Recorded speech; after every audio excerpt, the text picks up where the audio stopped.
I'm really excited about sharing with all of you on Sunday the beginning of our 6-week series based on Eric Butterworth's newest book, Practical Metaphysics, an Insight in Truth.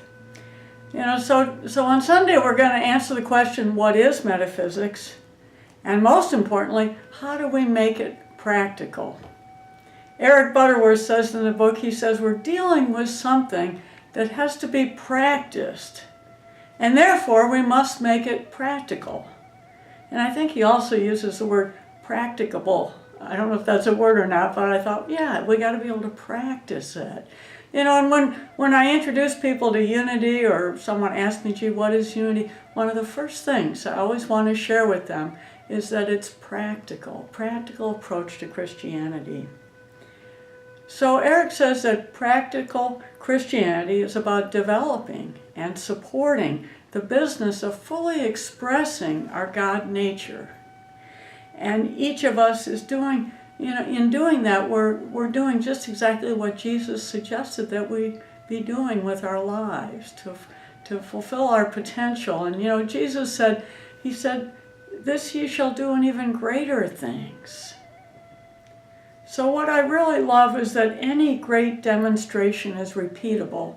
And I shared a story on Sunday morning that the author Greg Braden writes about in one of his books, when he led a pilgrimage up to a cave. It's known as Milarepa's Cave in Tibet.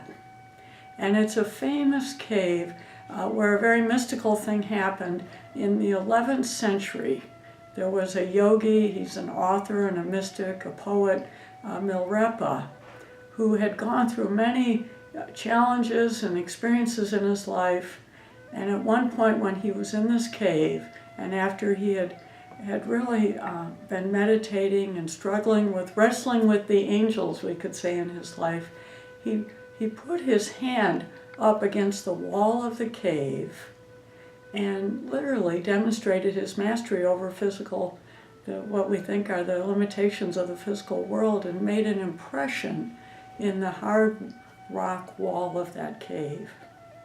And then they discovered that he actually did that many times. There were many handprints on the wall of that Milarepa's cave.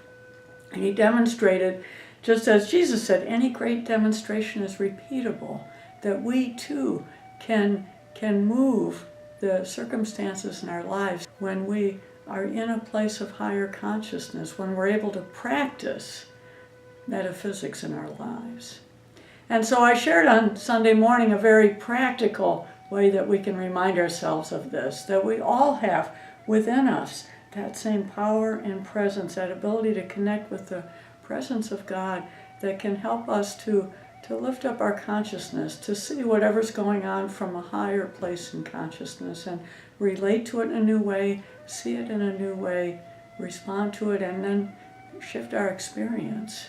And so a good way to remind ourselves that we have that same power, that same ability that Milarepa demonstrated in the 11th century, is to just to look at the palms of our hands. And whenever you put your hands together, whether it's in prayer or bowing to someone to say namaste, it simply is a way of reminding yourself that you have that same power that Milarepa demonstrated to have mastery over the apparent limitations in our lives. So this is part of why I'm really excited to begin this series that will be a book study on Monday afternoons beginning this Monday, and will be our Sunday morning series for July and August on the topic of practical metaphysics. I look forward to practicing with all of you.